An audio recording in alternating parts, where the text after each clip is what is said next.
you could have easily said, okay, great, have a great life, Mr. Seller.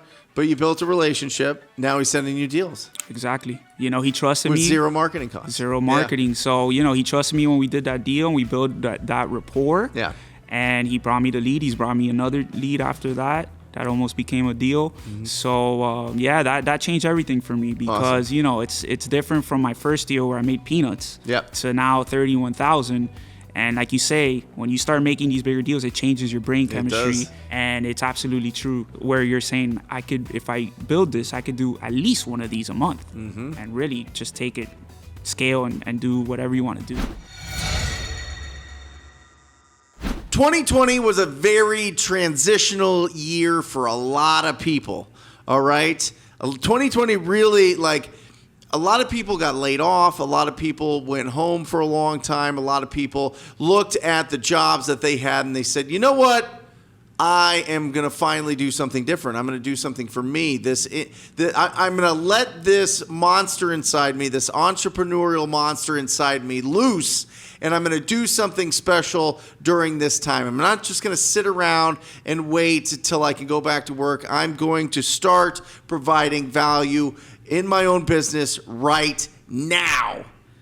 And that is the story of the wholesaler out of Miami, Florida that I am going to be talking to today on the Wholesaling Inc. podcast. I'm so excited about this. I am your host, Brent Daniels, Mr. TTP. And imagine this.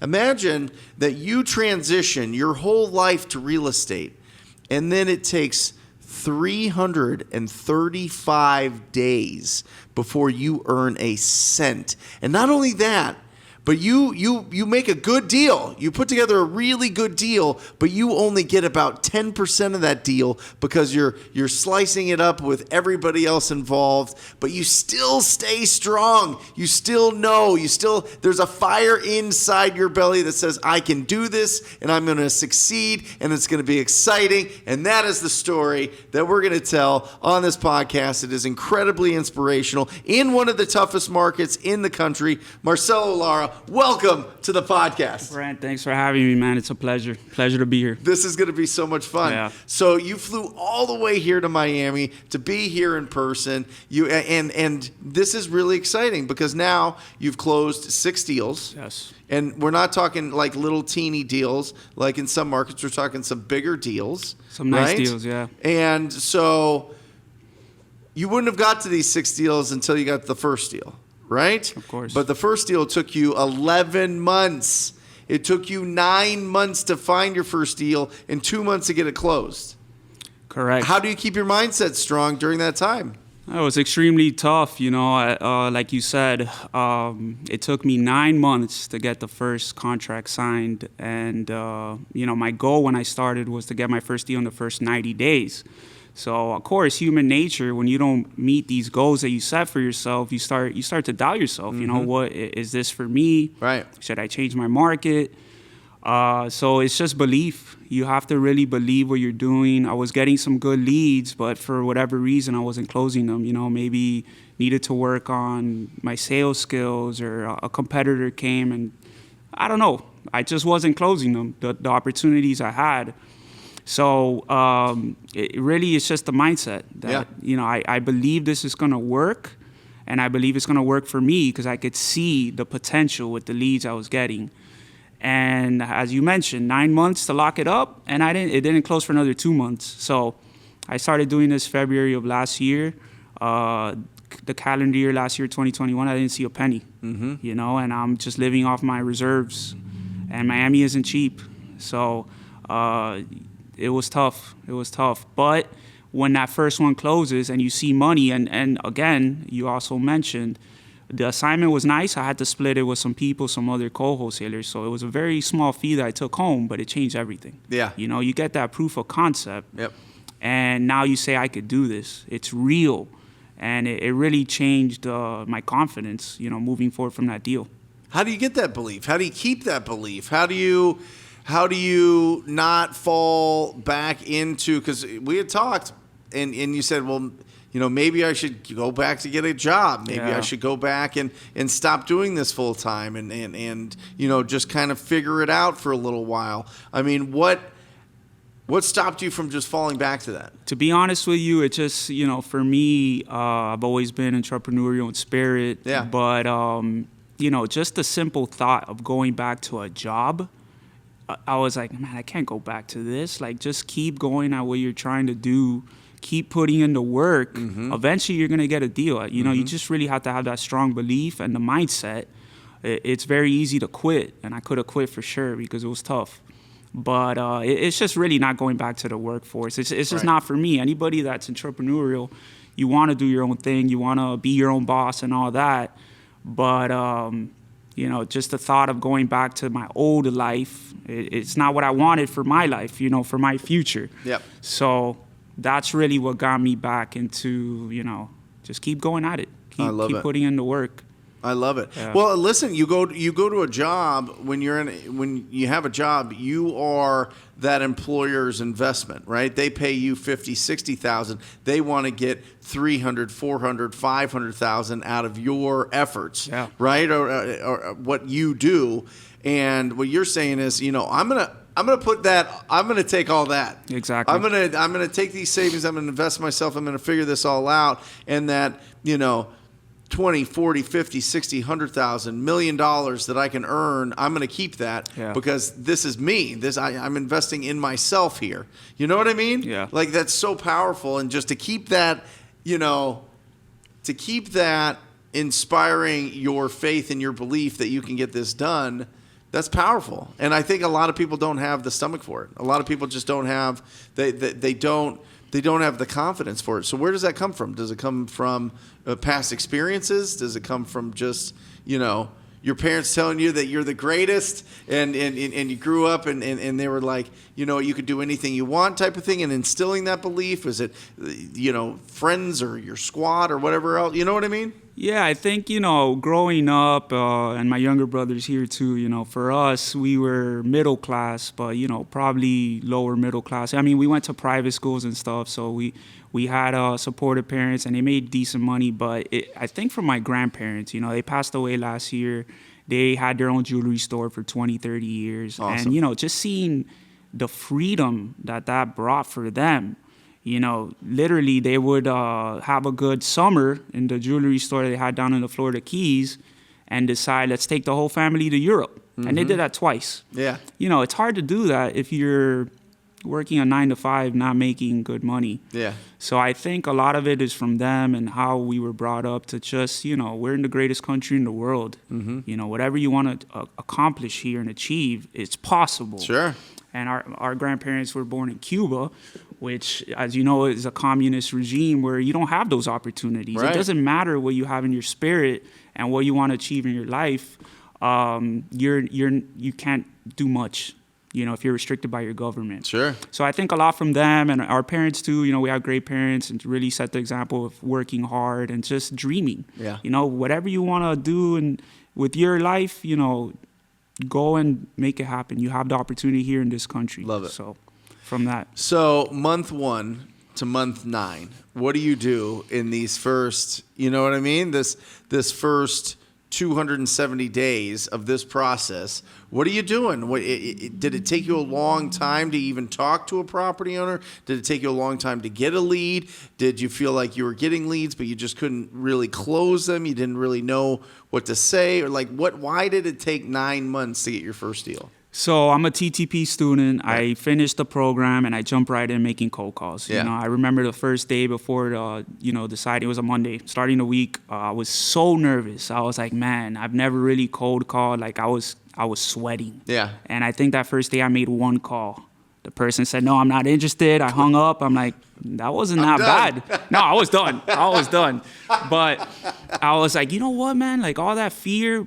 For what? Right. What's the worst that could happen? They say they're not interested. Yeah. So I jump right in Monday through Friday. As I mentioned to you, I wasn't putting in massive action. I kind of had my limit of about an hour to maybe an hour and a half, max 2 hours of cold calls. So I was generating leads. Yeah. I wasn't generating enough leads. Right. And Dade County is very competitive. So, when you get a good lead, you really have to go after it. So it's tough to answer that question, Brent. It's a combination of things. I think...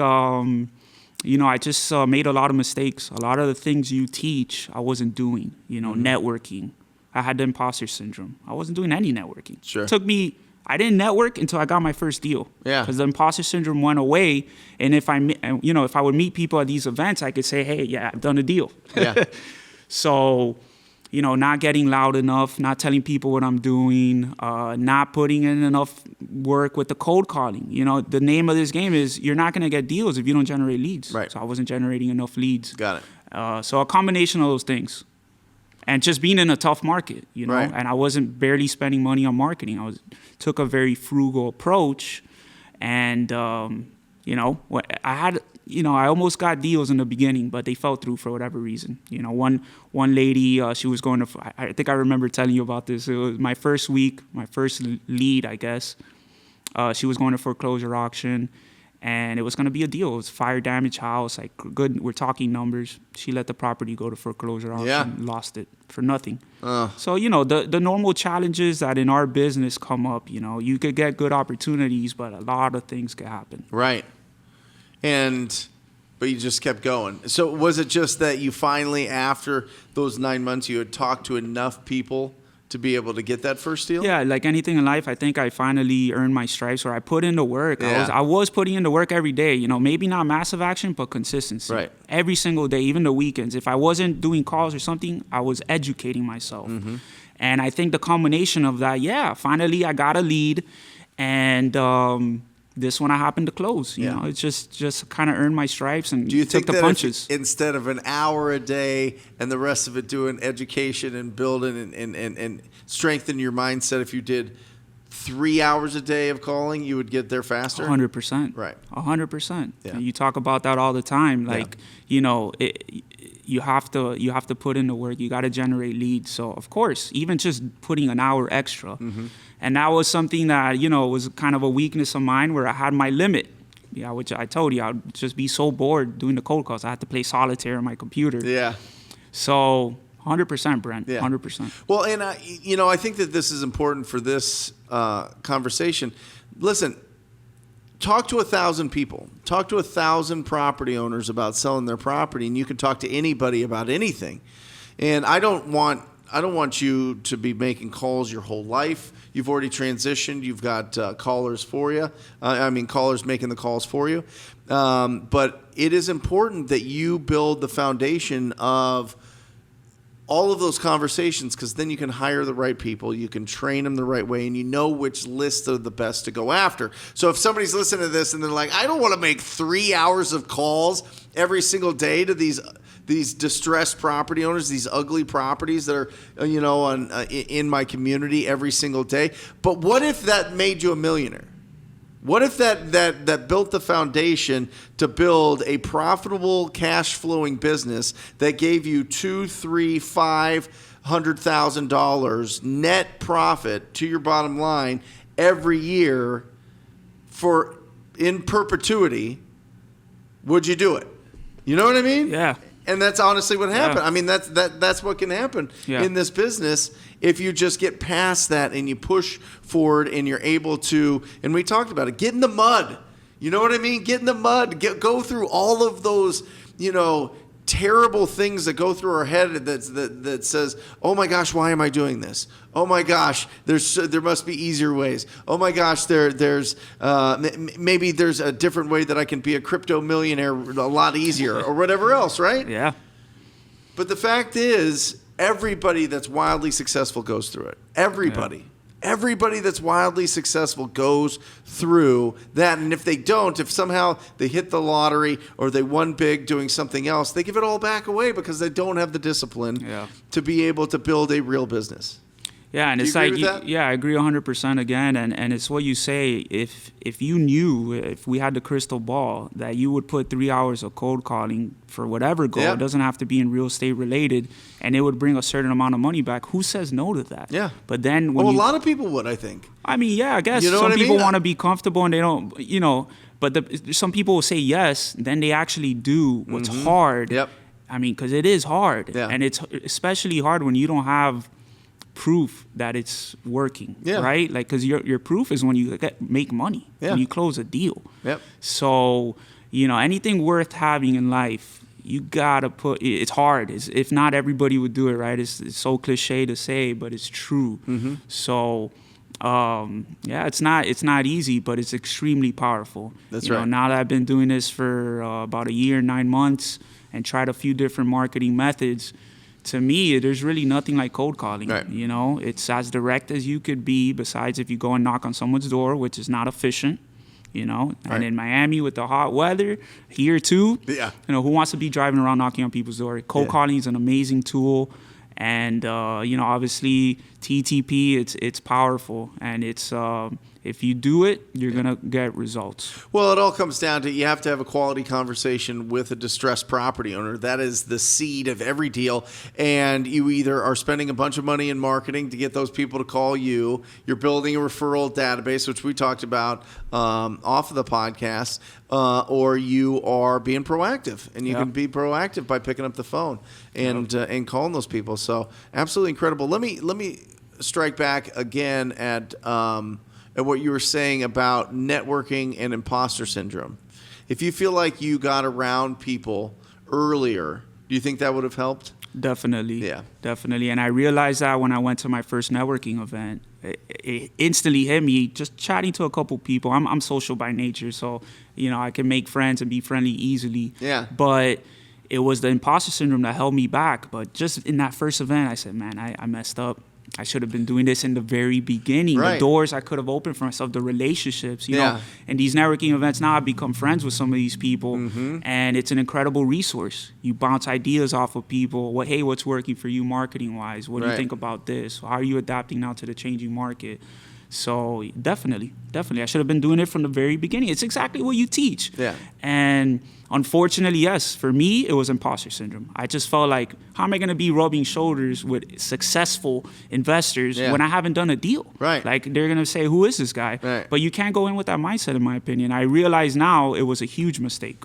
Well, I also think when you're around people doing more than you, it pulls you faster. It inspires you. You know what I mean? Yeah. I mean, not just having conversations, but seeing that they have a certain confidence.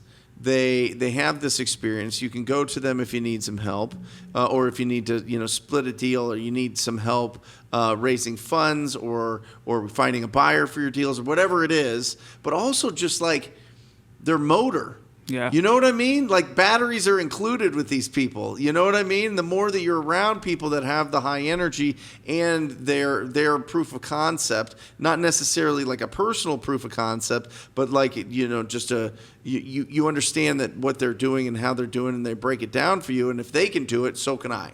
You know what I mean? Yeah, it's true what you say. You're around people and you see that they're doing it. That is a proof of concept. Yeah. Because you're meeting these people and they're, you get friendly with them.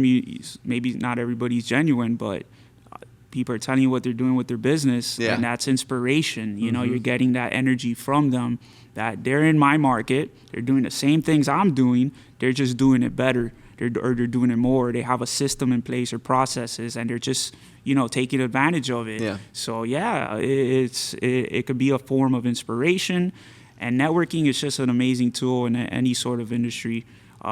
Just because how many doors it could open. Yeah. It's not only just business associates that you could meet. You could form friendships, which I've done That's in the a best. short amount of time. It is the best because you guys speak the same language, and it doesn't even have to be the same industry.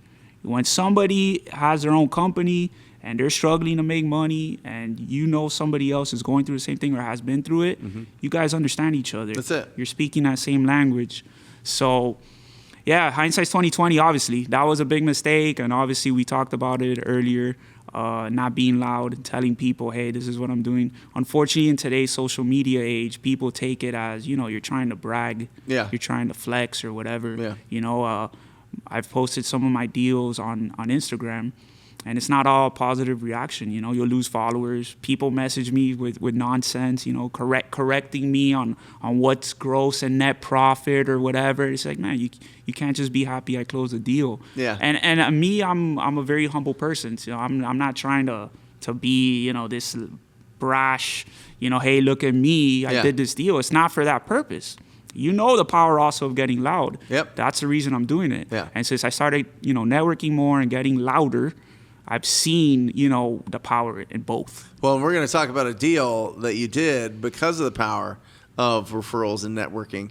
But I think there's a tasteful way to post to social media and to get loud and to document what you're doing and to bring energy and just say, hey, I'm excited about the things that I'm doing, right? Yeah. Now, I'm excited about this. I can't believe this just closed. It's so exciting. If you want to know about this, if you have any interest in real estate, let me know. Yeah. You know what I mean? And then you can help and build those amazing relationships with people that do have similar minds to our own, right? Exactly. You know what I mean? You go out with certain, you go to, family reunions, or you go to Christmas or Thanksgiving or whatever. You're out with a different group of people and they're talking to you.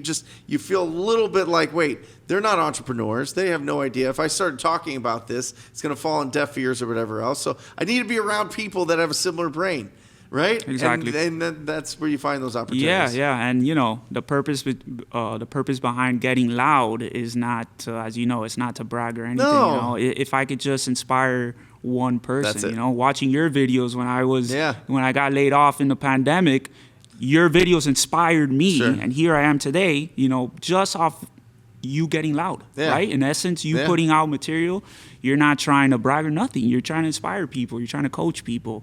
So that's the purpose behind it, and it's also an effective tool. Well, I'm happy you're here, and I'm better for it. So thank you for being here. That's incredible. Appreciate it. So what's the big goal? What is the big goal for you? When you look down and you're building your financial future, where do you see that going? What is wholesaling is the foundation. You build that wholesaling, and then what do you build on top of that foundation? Yeah, so I particularly, I'm very fond of wholesaling. I don't know if I'll ever get into actual rehabbing. It's a possibility. I'll try it because who knows? Maybe it's something that I like. But long term, just really build on the wholesaling. It's an amazing industry within real estate, I guess. Continue to build that, scale, kind of get it on an automated level where I'm kind of not wearing all the hats of the company, of the business. And the ultimate goal is to build wealth. So wholesaling, it's kind of tough to build wealth because you're making money off that next deal. Right. So you constantly have to work, or you have to have a company. It'll make you rich, not wealthy. Yeah. I mean, there's a difference there. Yeah, you can build a lot of capital through wholesaling. But you get rich to get wealthy. You know what I mean? Exactly, yeah. So, long term, the goal is to have rentals. Awesome. And my brother that's here, he's a licensed realtor. He kind of has that same goal, maybe have some multifamily units or bigger commercial units because, that's what builds the true wealth. And, you could kind of have that on autopilot with a property management company, or you can manage them yourself, whatever you want to do. How many doors? A lot, I want to think big, right? So hopefully 500 plus. And you hear these stories of people that they get involved in real estate. They start with wholesaling. Within a couple of years, they have hundreds of doors. Yeah. So it's possible. Yeah. So that long term, that's the goal. But I love wholesaling, and you know what I really love about wholesaling? A lot of people have this negative perception, about wholesaling. Yeah. There's bad people in any industry that take advantage of others.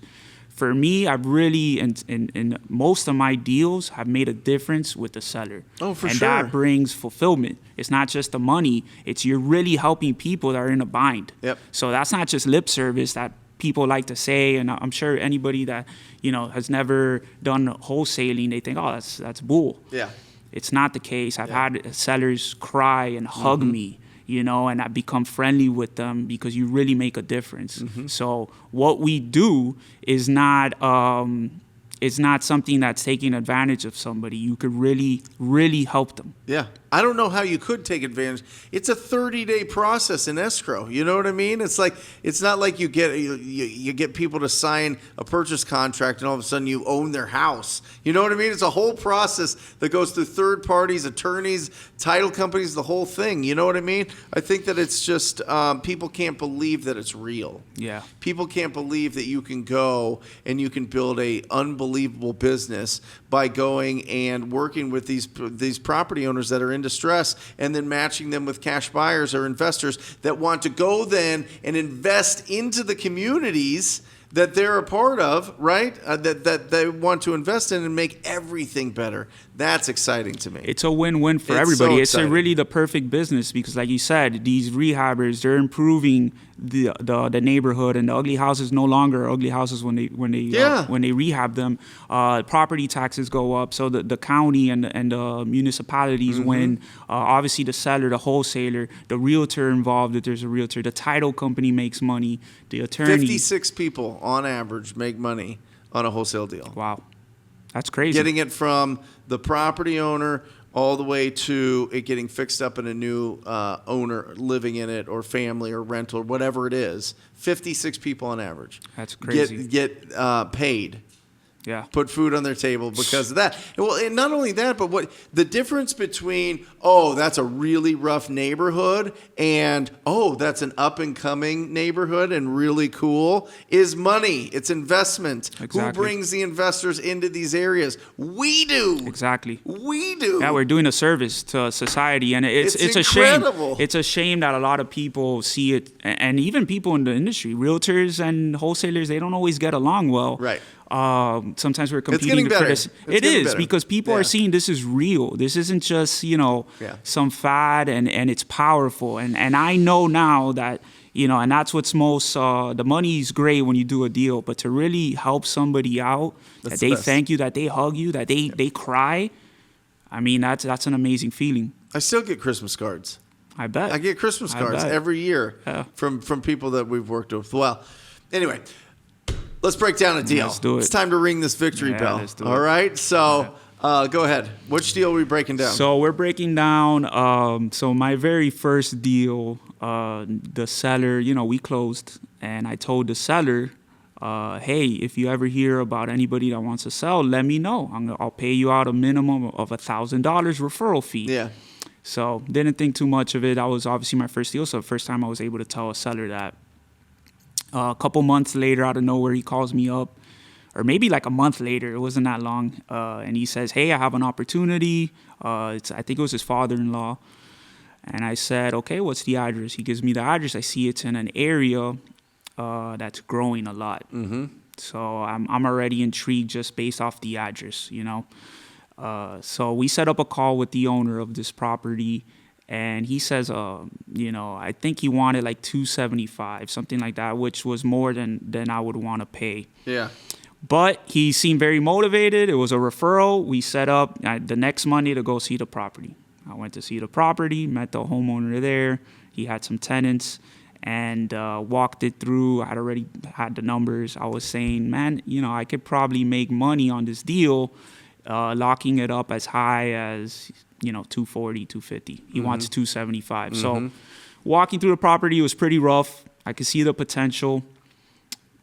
5-10 minutes, we sit on the front porch, and I said, I have to make a low ball, like 275 is not going to work. So I told him, hey, what was his name? Tommy, I could do 220. So mind you, he wanted 275, and my MAO, the maximum allowable offer, was like 245, let's say. So I said 220. I said, hey, what do I have to lose? This is free marketing. This is a referral lead. Yeah. Brent, before I could even finish saying 220, he's like, yeah, I'll do it. So right away, I'm thinking, ready. Number one, I'm so shocked. I gave him too much. Yeah. Number one, I'm so excited, so shocked. Number two, I'm like, man, I should have offered 210. He would have taken it. Yeah. Right away, I'm like, okay, you'll do 220. I got a contract in the car. Yeah. So I went, we got it signed, and he had some tenants there, so it ended up closing 2 months later. But it ended up being my biggest deal, and it was off a referral, and it was probably my least stressful deal. And was the property in really rough shape? It wasn't that rough, but it was definitely, it was remodel. Full remodel. Okay. And what does it sell for when it's fixed up? So the ARV is like $450, and it's actually under contract. $450. Yeah, it's under contract right now. I sold it to an investor that I met that we became friends. Yeah. So he, they're gonna make good money. He partnered up with somebody. How does the property look? Oh, it looks great. And they sold it. It's under contract right now. Yeah, at $460. $460,000, and you got it for $220,000. So I got it for $220, and then I asked for a price reduction to $215. Ended up selling it to my friend at 246. 246. Yeah. And you netted 31,000. 31,000. Here we go. Come on. Yeah, let's do it. That is awesome. Yeah. Congratulations. Yeah. So that was your second deal. That was my third deal. Third deal. Yeah. And it was just crazy because it was off the just telling somebody, hey, if you hear of anybody, let me know. And you tell them I'll pay you out. And, that guy actually, that seller has brought me a second opportunity. And he's going to, since I paid him out, he knows I'm not, I'm being genuine with him.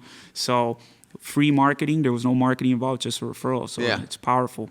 Incredible. Yeah. 31,000. Yeah. Just from telling him, if you could have easily said, okay, great, have a great life, Mr. Seller. But you built a relationship, and now he's sending you deals. Exactly. He trusted with me. With zero marketing costs. Zero marketing. Yeah. So, he trusted me when we did that deal, and we built that rapport. Yeah.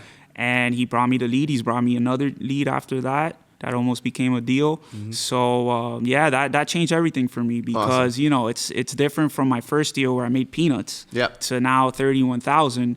And like you say, when you start making these bigger deals, it changes your brain chemistry. It does.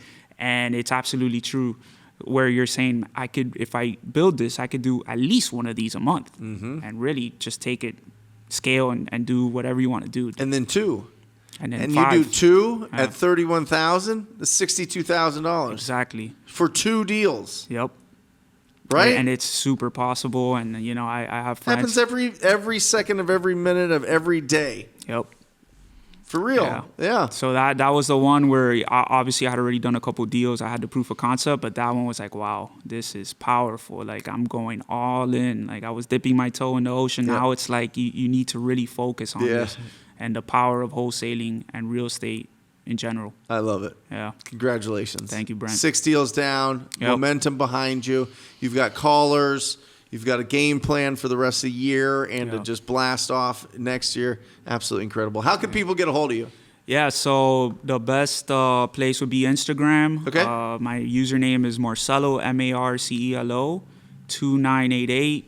Anybody listening to this, feel free to message me. I'll try to get back to everybody in a timely manner. Any questions you have, anybody thinking about getting involved in this, you don't have to be in my market. Just reach out to me. This is real. It's powerful. It could change your life. And, if you're listening to this, obviously you're interested in Brent. Brent's the real deal. He's a go-giver. He gives out this information, and he's changing people's lives. So you reach out to me on Instagram. Facebook, too, Marcelo Lara, Lara. But Instagram is where I would be more responsive. Awesome. Congratulations. Thank you for flying out here. Thank you for being on the podcast. Yeah. Absolutely incredible. Doing all the right things. And I'm excited for you to go back and implement everything for the next year. Yeah, it's Brent, absolutely incredible. It's been a pleasure, man. Thank you so much. Yeah. Awesome. And if you're interested in joining the most proactive group in real estate investing, it is the Rhino Tribe. Go to wholesalinginc.com, wholesalinginc.com. Check out what it is all about. If it feels good in your gut, sign up for a call, and I look forward to working with you personally. And that is it for our show. Thank you for listening. And as always, I sign off encouraging you to go out there and talk to people. Till next time. Love you guys. See ya.